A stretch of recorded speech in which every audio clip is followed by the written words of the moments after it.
BNP নাকি জামাত শিবিরকে tag দেয়, অর্থাৎ বিএনপি জামাত শিবিরের ট্যাগিংয়ের রাজনীতি করে।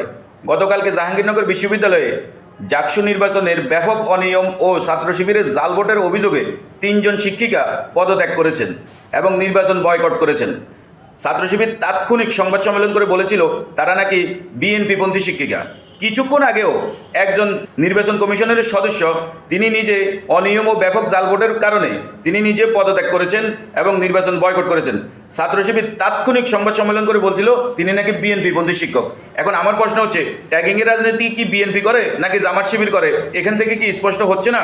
আলহামদুলিল্লাহ, একটা সুখবর, সেটা হচ্ছে এই জাল ভোট গন্ডি বাজিয়ে ছাত্র শিবিরের বগ্নিপতিন সংগঠন ছাত্রী সংস্থার প্রশিক্ষিত ভোটচোরেরা যেভাবে ভোট চুরি করেছে, এই চোরা ভোটকে প্রত্যাখ্যান করে জাহাঙ্গীরনগর বিশ্ববিদ্যালয়ের একজন সচেতন শিক্ষক তিনি নির্বাচন বয়কট করে পদত্যাগ করেছেন।